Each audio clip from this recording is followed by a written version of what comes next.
everybody, and welcome to Comically Incompetent. My name is Doug, and I'm going to let you guys in on a little secret. We are actually recording this maybe 2 minutes after the first episode, but that's just because why not? We watched the movies, let's get into it. We've done this before, it's not the first time. You guys can't be surprised by that anymore. Anyway, we're doing the sequel to the classic Scooby Doo with Scooby Doo 2 Monsters Unleashed with returning guest, second time ever on the show now, Avery Anderson. Friend of the show, Avery, how you doing? It's good to be back, little hiatus there for a minute or two, and we're back in it. I am very, very, very beyond excited to talk about this movie specifically. I honestly think that this is probably one of the best movies of the early 2000s. Easily. And it's so underrated in how great this was, because I think they finally kind of got their footing with what they wanted to make after the first one. And they went all in to make this one an absolute classic for fans of the cartoon specifically. I feel like this one was such a fan service for fans of the cartoon. Oh yeah, absolutely. Before we get too far into it, though, I do want to real quickly plug the beer. We are doing a beer called Spinning the Elaborate Yarn. You guys can't see it because it's green and I have a green screen. Funny enough, it is from Green Cheek. We've had them on the show a few times before, but I'll get more into that at the end of the show.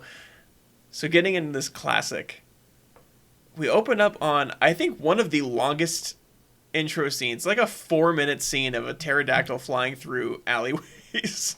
Yeah, it's pretty intense. I don't know if you watch when he does his little exit stage left where he goes through the sewers. He goes through a closed grate, so it gives you some questions as to what he's made out of, because there's about an inch gaps that he just kind of grated himself against. But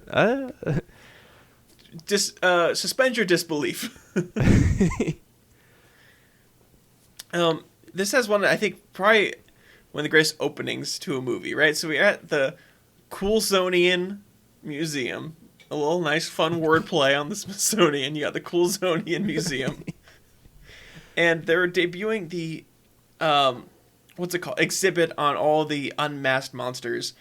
And this is when you get to meet the groupies of each of the Mystery Inc. group. Oh, it's fantastic. My. And the introduction of the Mystery Machine limo. Yes. The stretch limo, which was amazing. Absolute.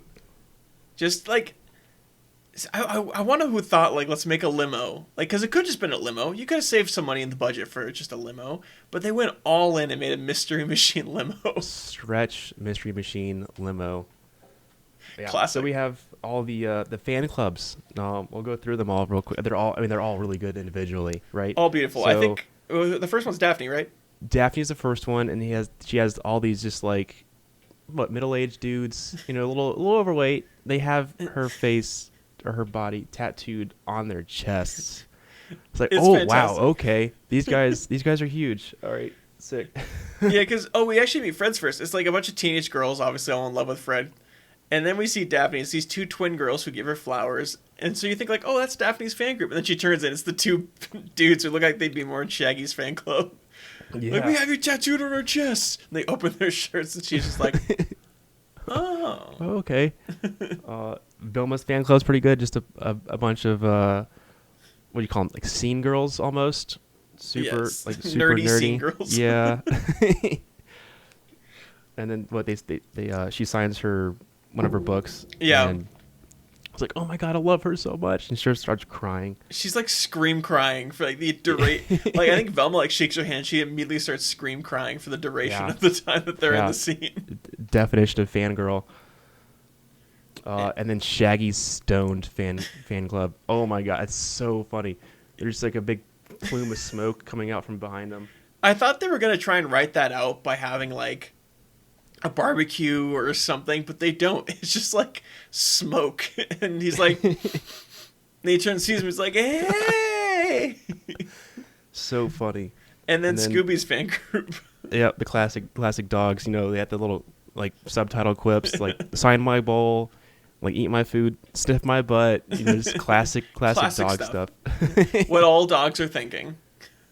All the time. And then we get, was there anybody else? No, then they get into the museum, which is where we introduce the exhibit. And we get Seth Green's character's introduction, Patrick Wisely, the curator of the museum. This was a good scene to go back and watch. It was funny. I remember being funny in my mind. I go back and watch it. It's still funny. It's still hilarious. It's a slow motion. He's kind of walking up, and Vilma's instantly smitten. And it's so funny. And then he's super nerdy looking, and he just slips and has this super over the top comical fall.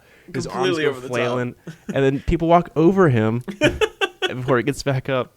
And he gets back up and nothing happened. Brushes it off, walks back over. This one that I was watching it, and my girlfriend was walking in behind the couch, and she was like, "This movie's ridiculous," and I was like, "Whatever." And then I look at the movie, and all of a sudden that scene happens, and I just hear a laugh, and I look over, and she's still staying there watching the movie. I was like, "It's that good." Once you start watching, it's hard to walk away. It's hard to look away, in the best way possible. With the introduction of Seth Green's character, it really just glossed over the fact that Velma had a budding love interest in the last movie. Just gone. Gone now. Then you get the first glimpse, like, okay, well, maybe Mary Jane's not going to be in this movie either. It's like, oh, that's kind of a sobering thought. I don't think they at all referenced the first movie in this movie at all. I don't think they did either. Like, the only thing the last movie did that influenced this movie is brought them back together as a team. Right. But that's it. I think there's like one really, really small reference, like the background. If I looked it up, and yeah, it's like one really tiny, tiny reference. But yeah, it's pretty crazy. Like, they never referenced any of the characters or anything that happened. Even though that was insane. Like, that was crazy compared to what happens in this movie. Yeah. And then what the museum just, it gets right into it, right? Like 5 minutes in the movie, you get the museum, the pterodactyl comes to life, just causes a scene. You got Shaggy freaking out, saying, "We got an unidentified freaky object in here." Super good. This was also, like I said earlier, it's like fan service. You have these, like, villains from the cartoons brought to life, like the Black Knight ghost, the Pterodactyl ghost, Captain Color's ghost, like all these, like, really, like, I remember watching VHSs as a kid of these villains, and so when seeing them in the movie, it's like people when you watch a Marvel movie who were like comic book fans seeing their comic book heroes brought to life. It was like literally like watching your favorite villains from your childhood being brought to life. It was super cool seeing this movie and that scene. Yeah, it's super fun. And then also, you got referencing the first movie a little bit, not directly, but in structure, you have Shaggy and Scooby being dragged by the pterodactyl ghost on walks or big frying pans, a la skateboards. So that's true. They're grinding over all the museum exhibits, the big spread they have for catering. It's just like, wow, okay, we're going skateboarding style again. I like it. It's classic. I mean, you got it. I mean, this movie was what, 2004? Like, I mean, it's still Tony Hawk games. They're still the center of our pop culture. Yep. And we're doing the recap, right? So this is post costumes being stolen. They're doing the first real interview with the press, and this is probably Fred's first big slip up. So Heather Jasper Howe is a real piece of work as a reporter. Piece of work. Alicia Silverstone's big introduction to the series. Yeah, what an introduction it was. So taking everything he says just completely out of context, wrapping it, making it sound like to the people that weren't there that these guys don't really care about us. Trying to do a big PR smear campaign of sorts just to throw as much dirt on them as possible to kind of sway public opinion on Mystery Inc. Yeah, because in this scene, she's like, after the attack, all Fred Jones had to say was, "Little old Coolsville can solve its problems without us." And he's like, "I didn't say that. I mean, I did, but that's out of context." Which we also get to see the insane new Mystery Inc. headquarters. Yeah, Dr. Seuss inspired in some way. It was a sweet pad. I'll tell you that. It's super sweet. Very 70s Dr. Seuss. As a kid, I remember thinking, like, I would have given anything to have lived in that place. I thought that was so cool. Yeah. Like, that aesthetic, I was like, that's the coolest thing ever, which I realize now it was not, but it's still cool, super cool. Yes, it's still. I mean, it holds up pretty well. They have the TV that comes out of the ground. Are you serious? I know, that's insane. That just doesn't exist. It's 2021. I still don't have anything like that. I did stay in a hotel in Vegas one time where the TV came out of a dresser. Oh. So. Very fancy. It was the Mirage. So this could be like one of those films that just predicts the future. It's like a Simpsons-esque movie here. Yeah, Like, yeah. Well, of course, yeah. Obviously, Scooby Doo did it. Of course, it's gonna come to life. Not just Scooby Doo. Scooby Doo 2 Monsters Unleashed did it. Scooby Doo 2 Monsters Unleashed, the best of the series for sure. And then so while we're in this new fancy pad, you got Scooby and Shaggy just kind of chilling in the kitchen, down to the dumps because they kind of ruined everything again. Classic. And then the whole team is just throwing them under the bus so hard. Like how Shaggy and Scooby are. And Yeah. they're like, oh man, that's so sad. It bugged me too because they were not the only ones at fault in that scenario. No, Yeah, not at they all. had And- some of the bigger screw ups, but they were not the only ones to screw up. Right. Just ridiculous. But, they come together. They have a little bonding moment in the kitchen. Scooby Doo, and- raise your right paw. No, your right paw. The other paw, Scoob. This big oath on the spot. You hear Scooby Doo just like kind of mumbling the whole time. And will cease to be lame-tastic, sucktacular, rah-rah, sucktacular. And That then one massive- got me. That scene just broke me when I was watching it yesterday. So funny. And then the massive rebrand they go through. Just, instant. Got to get that fresh start. So I forgot what Shaggy was wearing. Yeah, they have to dress the part. So he's wearing one of Fred's ascots. Right, yep. And Scooby comes in Velma's turtleneck and Daphne's go-go boots. Oh, the classic line from Shaggy is like, Daphne, I'm sorry. Your go-go boots didn't fit me. And just pans over to Scooby wearing them. And she's like, Scooby, those so don't go with that sweater. He's just like, oh, really? And they're trying to be super, smart about it. So that's when Velma prints out the thing, and Shaggy's like, what are these strange markings? And Fred just flips it over. Words. Words. Ah, He's words. like, Scooby-Doo, take notes. Gets out the pencil, licks it, starts taking notes. I love the payoff of that take notes thing, too. Scooby, what have you got? Money. Just ridiculous. But we got our first introduction to Jonathan Jacobo, was the first pterodactyl ghost. His story is fantastic. It's weird. It's super weird. He died 3 years prior, quote unquote died. His cellmate Jeremiah Wickles was released 2 months earlier, so he's suspect numero uno right now. They gotta go to Wickles Manor and figure out what's going on. Very Scooby-Doo of them. You gotta go to Old Man Yeah. Wickles Manor. Wickles Manor. How often do you hear the word manor in your day-to-day life? I want to say never. Yeah, Never? Oh, besides no. like etiquette stuff? Yeah, probably never. I don't even hear it with etiquette stuff. Like, where's your manners? It's a pandemic. I don't see anybody besides Gabby. So. That's a good point. That's a really good point. I didn't think about don't that. need I should be manners. wearing a mask right now. We could spread COVID over the microphones. Oh, man, yeah. It's that new technology. Hey, you better watch it. So Old Man Wiggles Manor is I think it's up there for one of my favorite scenes in the movie. Is they go ring the doorbell, and his doorbell is, if you don't leave now, you will pay the price.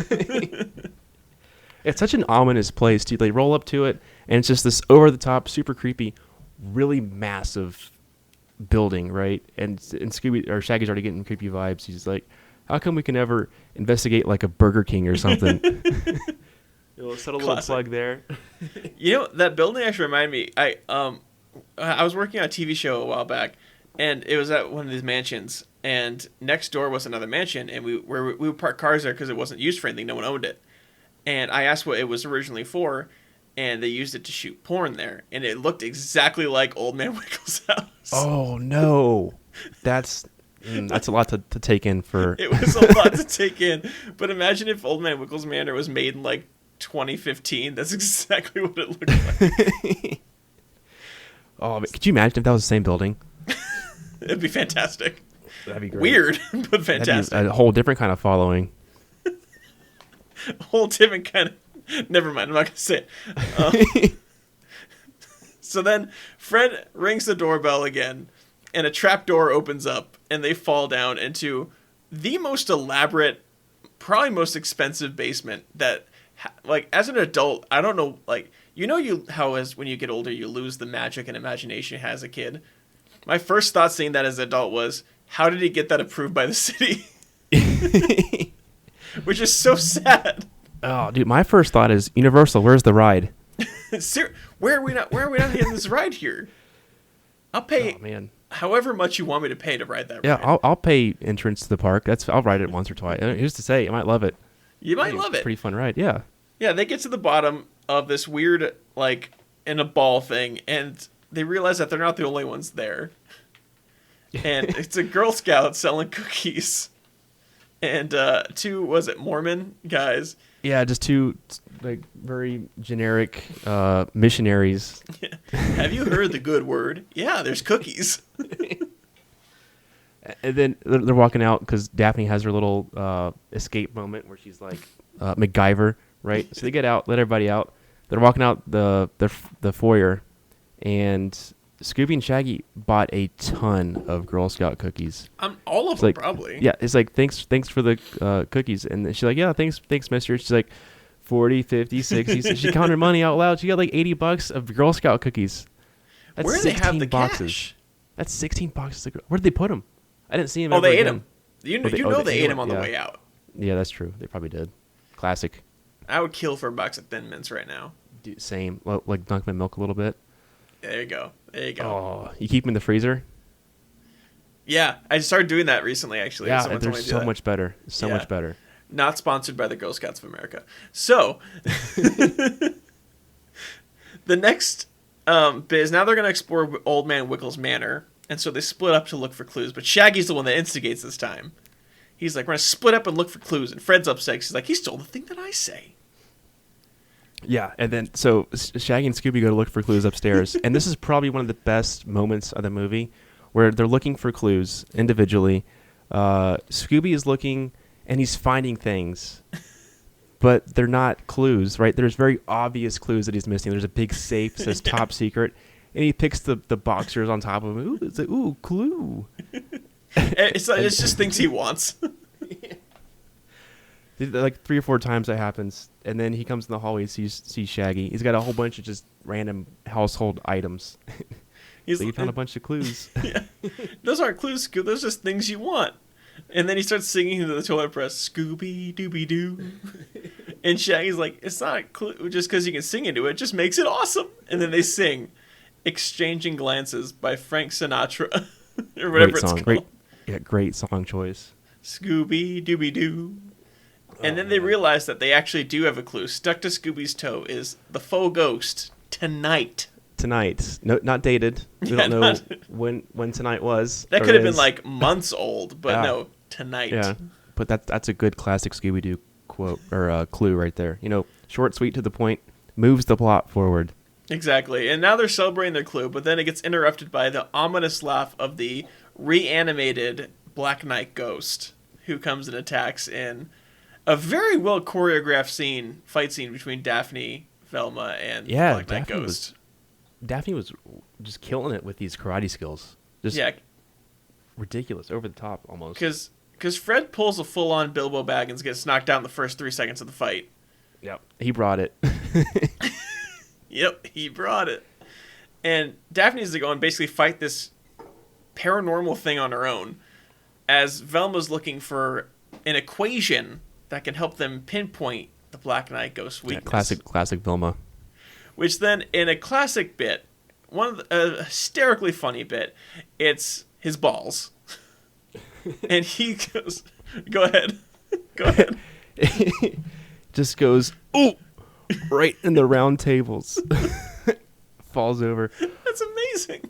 Just before the epic fight scene, there's Shaggy and Scooby trying to barricade themselves into a room to get away from this guy, and they turn around and he's helping them barricade. The Black Knight Ghost is helping them barricade the door against him. That's what I'm saying. This was so much more fan service for the cartoon. Like, this was so like that's straight out of a cartoon scene in the show of Scooby and Shaggy trying to barricade with the help of the ghost until they realize that's the ghost. That's hysterical. It's classic Scooby Doo. I love it. The first movie had a little bit of that, but the second movie is just like every chance they could, they took it. Yeah, I think the first movie was too big of a mixture of being what this movie was and what James Gunn originally wrote it to be.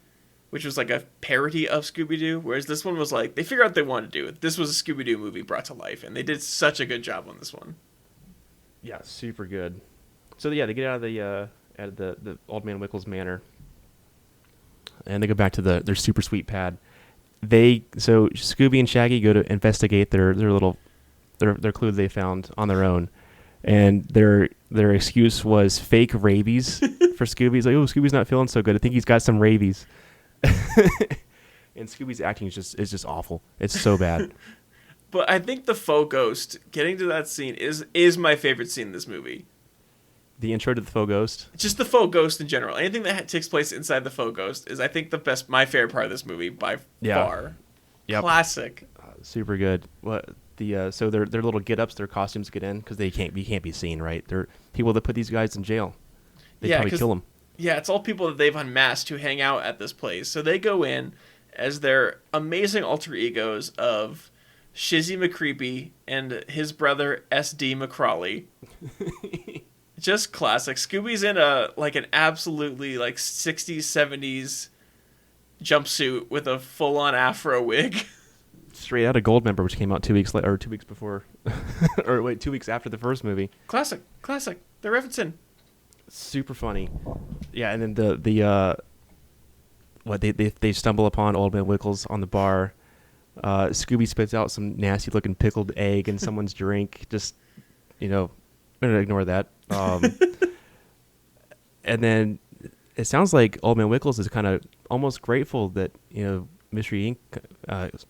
Figured him out and sent him to jail because he's turned his life around almost.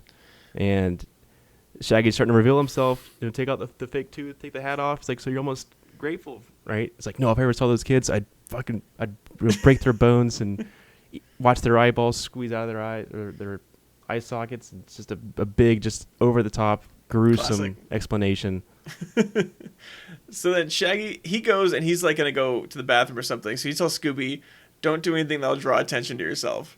Immediately, Scooby enters one of the greatest choreographed dance sequences rivaling La La Land. Yeah, no, that dance scene was super.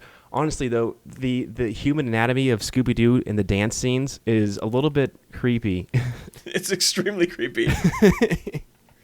It's so weird, but it's fantastic. I mean, who's even singing in that scene? But they're singing the song. Also, yeah, the faux ghost live music scene is insane. That's the so faux good. ghost is a place that we would go hang out. Yeah, on weekday nights probably. That's where it's at its best, is when all the people have been on in a prison. Wednesday night. Yeah. Half off drafts. But yeah, that was a fantastic, the hilarious dance scene. Because, first of all, it's choreographed to an insane point that they had to pay a choreographer to come to set to teach them this dance. The music is fantastic. I think it's a real song. It's like, thank you for letting me be myself. And then Scooby gets way too far into it, does a whole head thing, throws his wig comes off, and they realize it's Scooby Doo and Shaggy Rogers. And I don't know why they all talk like Shaggy Rogers.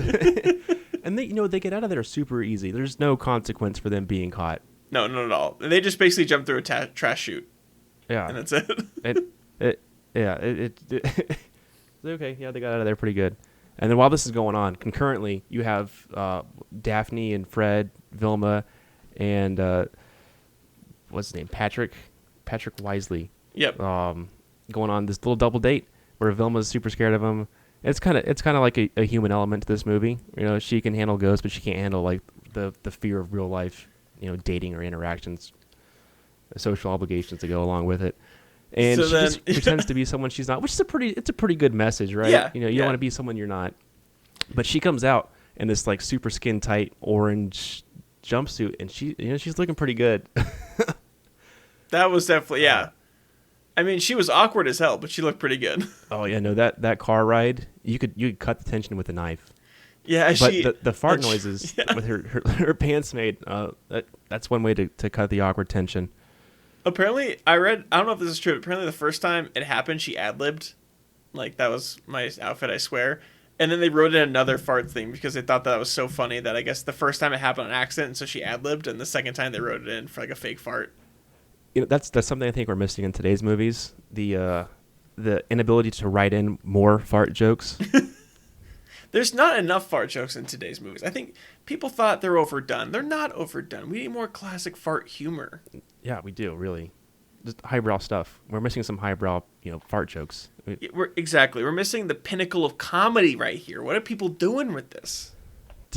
We'll go back to it one day, and then people are like, yeah, what were we thinking? As a society, we'll come back to it. A true dark age in the film industry right now. I would agree. In regards to fart jokes. I would agree. Yeah, so then they go. Yeah, go ahead. They have so they get out and they go to their little double date. On the way to the double date, they just cruise by the museum, and it's been robbed again. And this is where we have Fred's second really big press whoopsie. And best press whoopsie in the entire movie. It's super good. Where he the whole thing, like he's aware that it's going to happen, and he doesn't want it to happen, but he can't stop it. So then he says, "You're trying to make it seem like I think Coolsville sucks." He's like, "Wait, don't record that." And they go back and they're watching it, and he's like, and she's like, all Fred Jones had to say was, "I think Coolsville sucks." Just classic. Heather Jasper Howe is the absolute worst, because then Daphne confronts her, and she's like, "I know," because Daphne figured it out pretty early on. Like, she was right halfway through the movie. Yeah. But then they trick her by, as Daphne's talking to Heather Jasper Howe, the masked villain is up on the roof. So now they're not so sure anymore because they thought it was her. And you can see there's a little subtle, acting bit here where I really appreciated, like, knowing what the outcome was going to be. You see Heather Jasper Howe kind of look over and give Daphne a little look, make sure they make eye contact. It's like, you know what, that's not me up there. You can't be me. It's like, oh man, that's a nice little touch.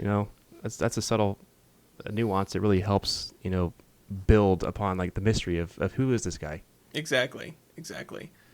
And then so they go and they start, like, basically have to go into hiding at this point. Like, they've been embarrassed and proven wrong, and the whole, basically, like, all Coolsville hates them at this point. They can't even go home anymore. So then they go, is this when they go to Old Man Wickles' mining town? Scooby and Shaggy are on the way back from the Fogos. They run into Crazy Patrick, right? Who's working both sides of Crazy Street. Classic. Yeah, he's giving the little tough guy persona, and then he really introduces himself as, this guy might be the guy that's the bad guy. This guy is freaking crazy. Like, yeah, because he's like trying to be intimidating, so he's like screaming at this guy, "You're gonna figure out who stole from my museum," and he's like, "Oh, hey guys." And then he's like, I like the part when he's like, "Come on, you guys try and be threatening." And Scooby's like, "Rawr." he's like, work. Yeah, needs work. I love that bit. And so they follow Old Man Wickles to a creepy abandoned mining facility. And they get mixed up in their own thing.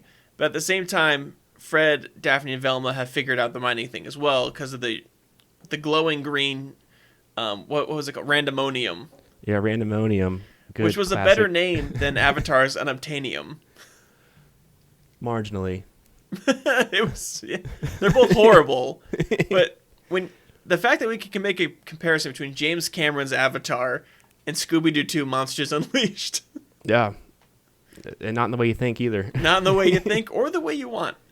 And then So then Fred, Daphne, and Velma learn that it's not a creepy ploy. He's not, that Old Man Wickles is trying to create this, like, slave labor for kids mining theme park where they can mine for gold for 12 hours straight, basically.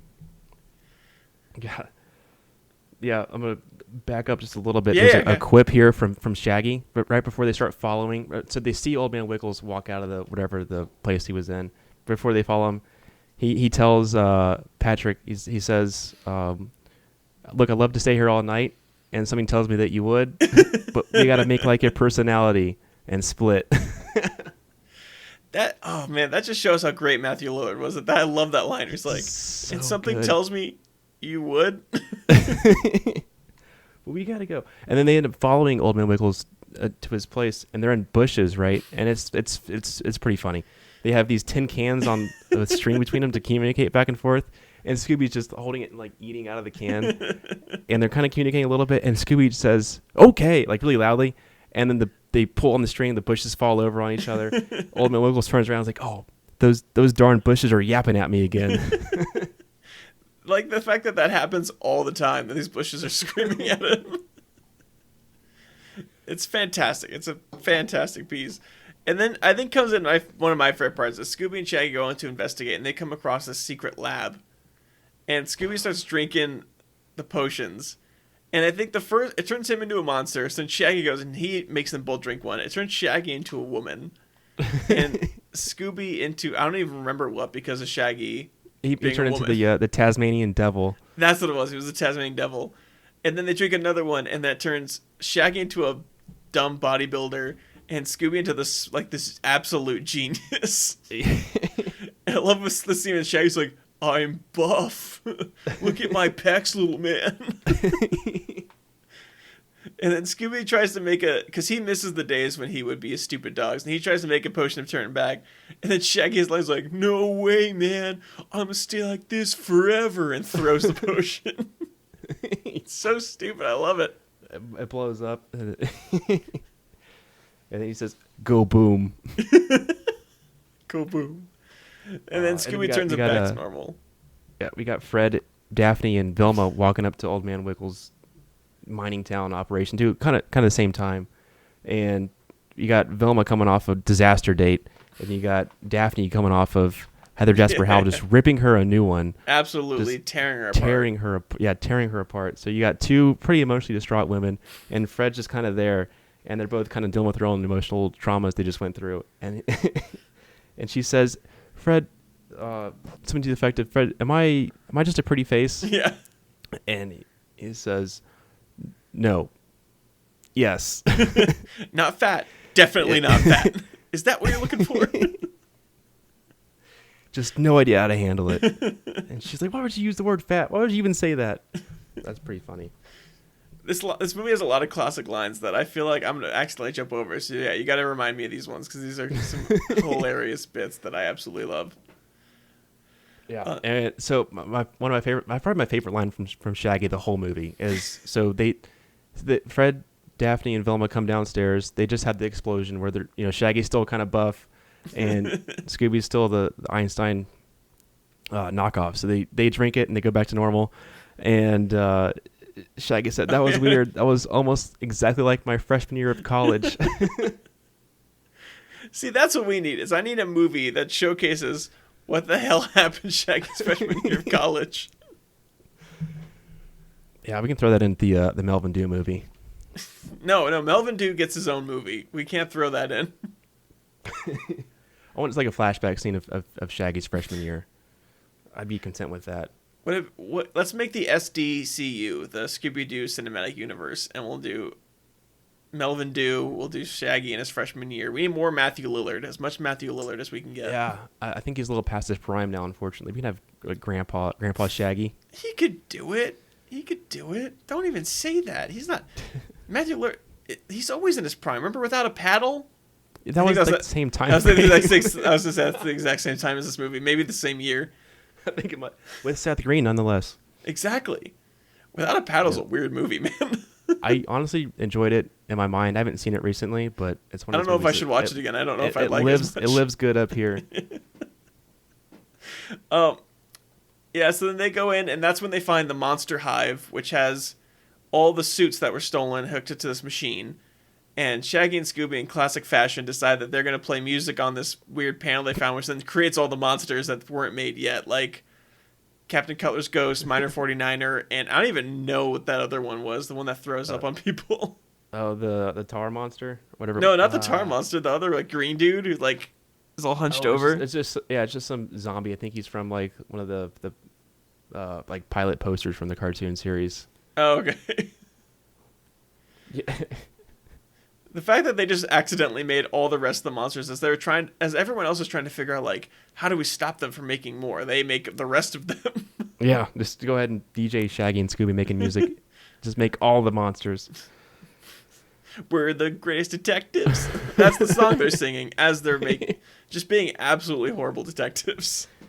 So funny. And I think I don't know if they grab it. They might have grabbed it, the control panel. And No, they're I think running that. Oh no, Fred grabs on their way out. Oh, that's right. Fred grabs it. So they're running away. They're being chased by the lolsy skeletons, right? Just the two idiot skeletons.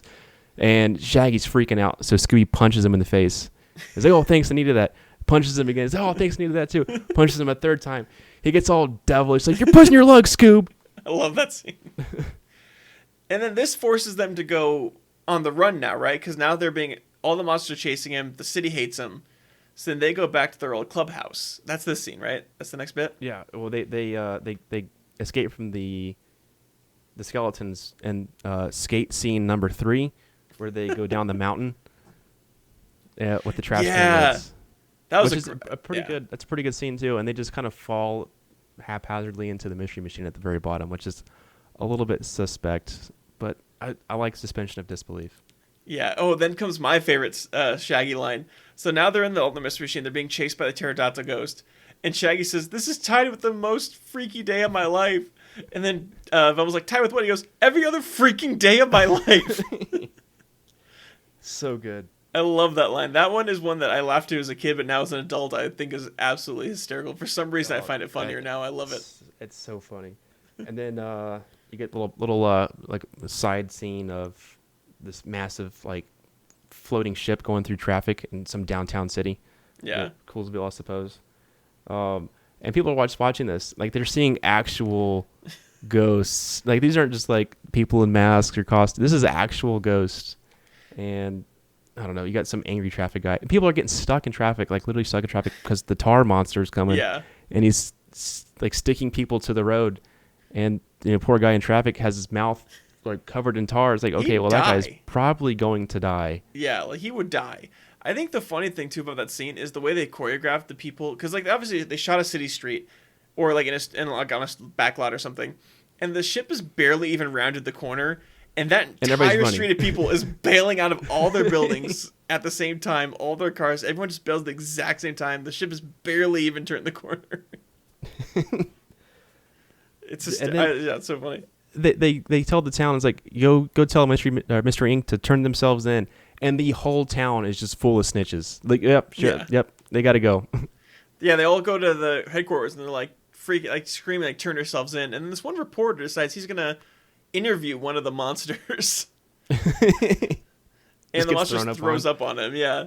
So then they go. The Mystery Inc. gang goes to hide in their old clubhouse, their old tree house back from their youngin' days, back in their teen days. And we see some trophies, and we get a wonderful flashback scene of some teenagers who have probably what would have been my dream job as a teenager, to play a younger Mystery Incorporated character.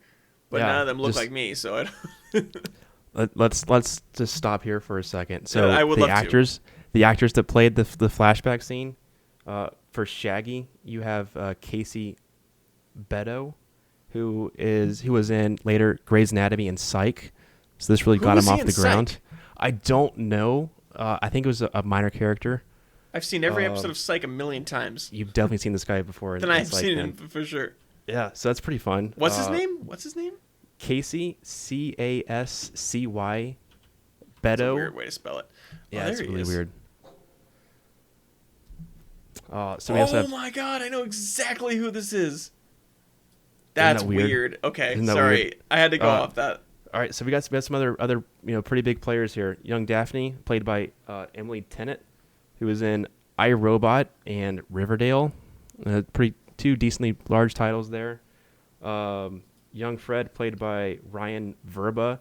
He was in a movie called Eureka. I've never seen it. I've never seen that. He kind of fell off the map. And then Velma, played by Lauren Kennedy. And I have no information on what she's been doing recently, so frowny face there.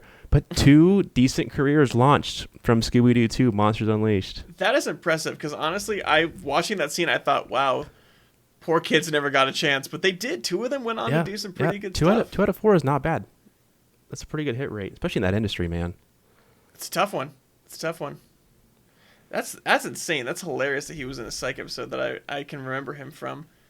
George Takei was also on that episode of Psych. Just a fun fact. Anyway, I think probably, like, I feel bad saying this because I know 2 of these guys went on to have some pretty decent careers, but it's just a horribly put together and acted scene. It's really bad, It's but pretty bad. It's a fun scene, right? Scooby Yeah. jumps into a tree and it gets all Classic. cartoony. And it just shows like their relationship when they were younger and like how it also I think holds a little more weight if you've just watched the first one because like you saw them like as kids and friends and then you saw it fall apart in the first one, like their whole friendship and now it's kind of brought Yep. back together. Yep. I realize I'm probably overthinking it for what they meant, but it's still like It's a nice moment. it is a nice moment. They have their little fixing the day or coming up with the plan montage. Yep. And then Scooby and Shaggy are also kind of moping again, kind of a recurring theme with these two. In these this one movies. it is, yeah, because they talk about how they just want to be the hero for once. Like they don't want to be the Yeah. burden; they want to be the hero for at least once in their lives. And that's when Shaggy throws a rock into the lake, and Captain Color's ghost comes, and starts trying to attack him. He harpoons the car twice somehow so quickly, Yep. and then Double barrel shotgun, baby. double barrel harpoons, classic. You know all those. It's just then they escape, and now is this when they go straight back to the? Yeah, they go back to the mining facility.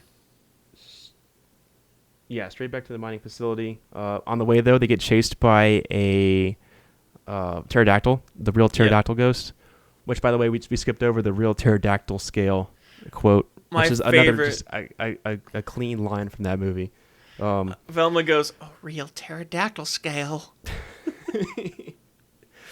Yeah, but they're getting chased by this pterodactyl ghost, and Shaggy's supposed to drive. So Shaggy's driving, and they get away a little bit, and then Shaggy's in the back seat, like, "Oh, yeah, we're doing it." And then, like, if you're right here, who's driving? And they look back, and Scooby's sitting in the passenger seat this way, waving. And then they get all ripped out of the Mystery Machine Yeah, on the carpet, and then Scooby has to drive. It takes him a little bit to figure out how to drive. He honks the horn a couple times, pretty funny. And then he makes a couple turns. He's figuring it out. And then he makes a pretty good move, and then the pterodactyl ghost goes through a billboard. And the billboard is hilarious. It is a baby sitting down in a diaper with a hat on, and it says, "I'm a little party pooper." And his head goes right where the baby's head was. classic. Peak Classic. comedy, man. Just peak comedy. They knew what they were doing with this one. These guys are pros. They knew exactly Yeah, what they were doing. no wasted energy in this movie at all. Not at all. And then they get back to the mining facility, and that's when we get all the ghosts now attacking. We get Daphne has to fight the 10,000 vote ghost. Fred has to joust against the Black Knight ghost. Velma's taking on the Yeah. skeleton twins. Yeah, that Fred jousting scene was one that, for whatever reason, stuck out in my head a lot when I think about Freddie Prinze Jr. Is just, him getting hit that first time and going, "Oh, yeah, I can do this." And also, It's super he did his fun. own stunt for that, too. There was no stunt double there. You really? Freddie Prinze Jr. did his own stunt, rode that motorcycle, did everything. Didn't Sarah Michelle Gellar typically do her own stunts too? She did, yeah. I think in this one specifically, all of them did, but I think in the first one, it was just her, I think, doing her own stunts. Because she's pretty Yeah. big into making sure that she does her own thing. Right. Um, Yeah, and Buffy had a lot of stunts in it. yeah. Yeah, so she was pretty much trained in that. And then I think my favorite interaction is, so now Scooby and Shaggy being chased by Minor 49er. And he's chasing them, like, "Come back, you varmints." So then that's when we learn that Scooby also nervous farts. Yeah. So they use that to their advantage to counteract Minor 49er blowing fire at them. Just pulls up his tail and just like blows it back right at him. It wouldn't be a Scooby Doo movie if we didn't get a classic peak fart comedy. Right? It's tastefully done too. Oh, beautifully done. Beautifully done. Blowing right literally back in the face of the bad guy. Exactly. Then they stumble upon this shrine to Jonathan Jacobo. Another classic. Velma has really bad vision moment where she loses her glasses and she can't see. It's a shrine to yeah, Jonathan Patrick- Jacobo. Yeah, Patrick Wisely comes in acting all spooky. Like, why is he there? Super sus. Like, all He's signs super point to this sus. guy being the guy that's obsessed with Jonathan Jacobo. Yeah, which I think that's my favorite Velma. Like, my two favorite lines from her is the real pterodactyl scale and it's a shrine to Jonathan Jacobo. Linda Cardinelli nailed the voice. I'm just going to say for that. sure. Nailed the voice. So yeah, and then they run away. Patrick ends up saving Velma. Nice moment. He gets taken away by the pterodactyl ghost. And then Scooby and Shaggy make their way to they all kind of meet up at the same place. They have one more monster to go through, and they close the door, and it's the cotton candy glob. And how do they deal with the cotton candy glob? In classic Scooby and Shaggy fashion, They eat the cotton candy eat glob. They eat them. Yep. And he's like, Oh. I wish I had a 2-liter soda glob next.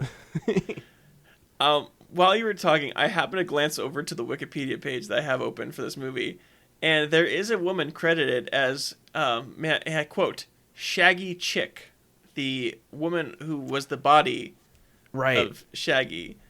And that must have been a fun job. She's an Iranian-Canadian human rights activist named Nazanin. I'm going to butcher the name, so I'm sorry, but I'm not going to try, because I feel like it's more offensive when I butcher it than if I just don't say it. But I think that is fantastic that she was in this as the body when she is a human rights activist and former Miss World Canada.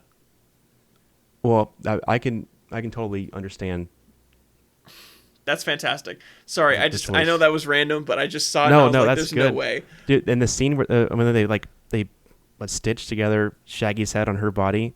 Dude, you watch it now, it looks kind of all jumbled together. Yeah. I remember it looking a whole lot cleaner in my head. Oh yeah, as a In kid my I'm memory. like, that's his body. That's insane. But as an adult, you can like see the feathering, and like the neck doesn't at all match the head that's going on.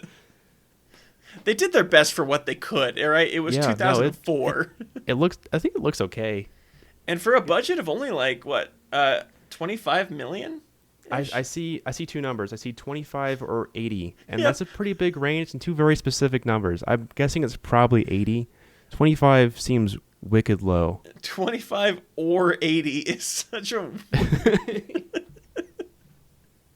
I want to know if that was real. If they went to the studio and like, how much can we get? And the studio was like 25 or 80, and they're like, which one? They're like, don't know. Figure it out. Weird. Where did that leave off? I'm sorry, that was such a weird tangent that I had to go down there. They just ate the cotton candy glob. Yes, the cotton candy glob, classic. Yeah, then it's the super dark and despair moment where the tar monster is kind of sucking everybody up. They have the little frisbee scene where they look like they have some hope, and then it gets kind of dark as they starts capturing. They're all Fred about to and die. Daphne. All about to die. And I have this weird habit when I watch movies and I see like there's a scene where people are underwater or people are like they can't breathe. Oh, you hold like, your all breath? right, I'm gonna hold my breath to see if I would survive this moment. I would have died. It was a long scene. Yeah. It goes on for a while, and like, Yeah. it's just so funny, like the acting, because I'm sure like they obviously were there's like, all right, lay on the ground and just kind of like gasp for air. So like they're all kind of doing it at different rates. Like whoever this animator was had to kind of like map and like match the tar monster with their gasping at the same time. And this is when skate moment number 5, I want to say. I think it's skate number 4. Moment number 4 of Scooby skating on the fire extinguisher to then take out the tar monster. Yeah, which is it's a pretty badass scene. It's a pretty great scene. It's pretty good. So that he beats the tar monster, all the monsters, because now the panel's back in, tar monster's beaten, all the monsters beaten, and the masked guy ends up just falling down a grate and getting stuck. So then comes, I think, the best wrap up to a movie ever. We learn a lot. There's so much character development even in the last seconds of this movie. And this is when you realize that the villain, unmasked, is Heather Jasper Howe. What? But no. It's also Jonathan Jacobo, who is Heather Jasper Howe, who was the masked villain. And I love how that's just a big reveal, and 3 of them are like, they knew it. And then Shaggy and Scooby are like, wait, what? Like, everyone was smart enough to put that together, and they have, like, no idea. No idea what's going on. Like, wait, I thought you died. What's going on? And then I think the lines that you and I quote the most, which is Old Man Wiggles. You got the lead, my fair lady, and you stole my tater tots. Oh, and then so Heather Jasper Howe's accomplice and cameraman Ned was totally shocked by this. He's like, "You were a dude the whole time?" It's like, "But we cuddled." Poor Ned. Even his frosted tips never stood a chance. Never stood a chance. That was, oh man, and also, did you notice that in the crowd is like all the fan people from the opening scene of the movie? Yeah, yeah. I saw Vilma's specifically. They Like, oh stuck yeah, out the they most for came back. sure.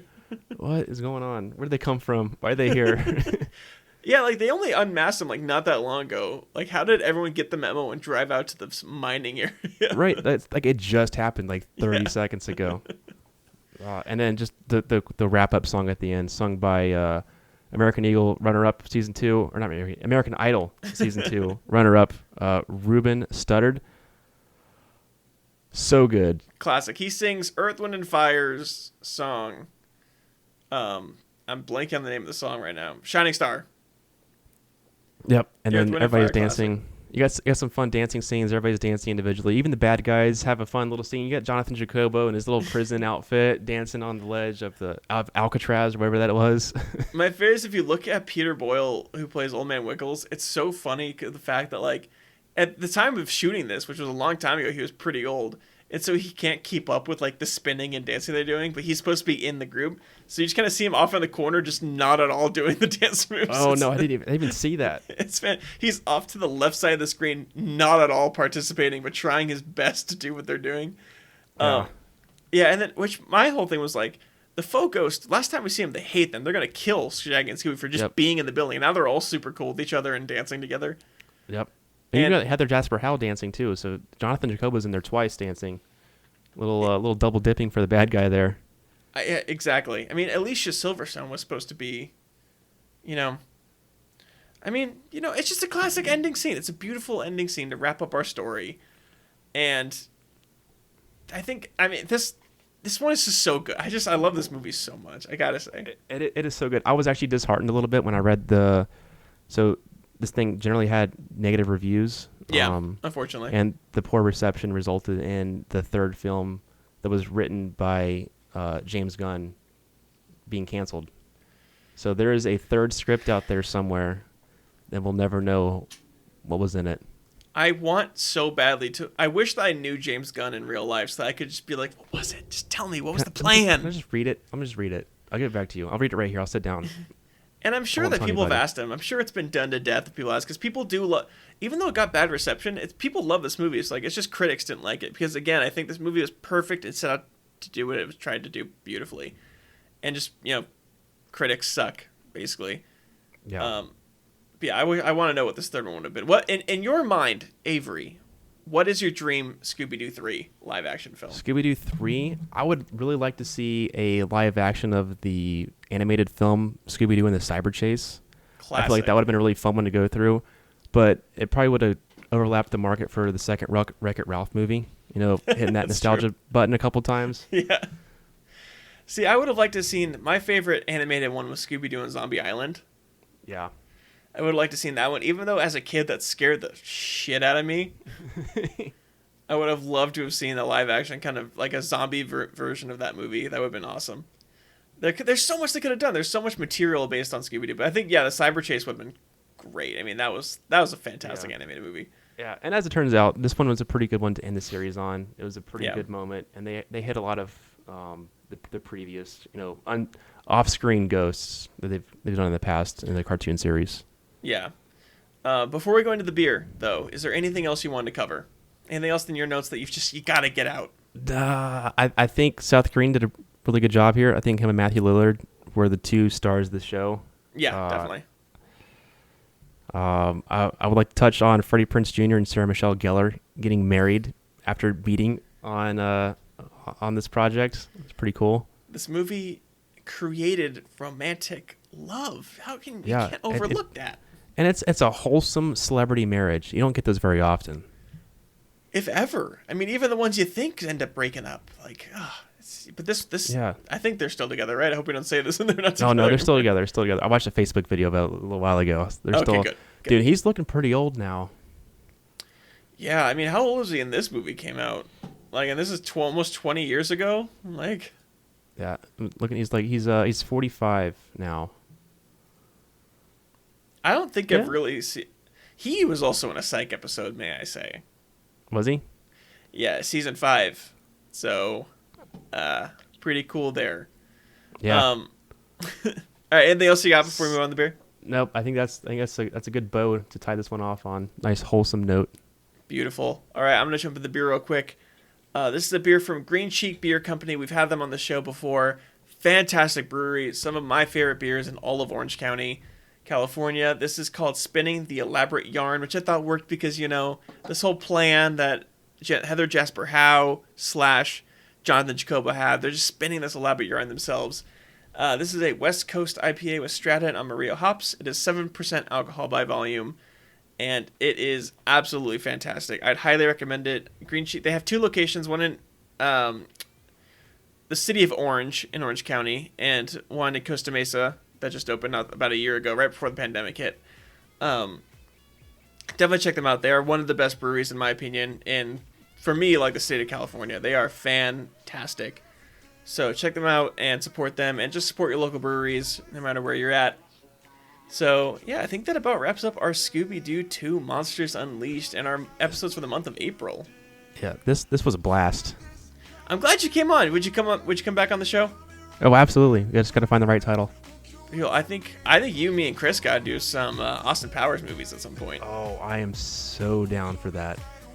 All right, well, we'll plan that. I don't know what's coming next. I haven't planned that far ahead. We're shooting this in March, and I haven't planned for May yet. So, but before we wrap out, thank you guys so much for watching. YouTube, everywhere you get podcasts, all that junk that you already know. And we are not on until May. Hold on, I can get the date if you give me just 2 seconds. We're not back until May 3rd. So wait for that for the May 3rd episode. And Avery, thank you so much for being here and for doing these 2 episodes with me. Yeah, thanks for having me, man. It's been fun. Yeah, all right. We'll see you guys in a few weeks. Bye.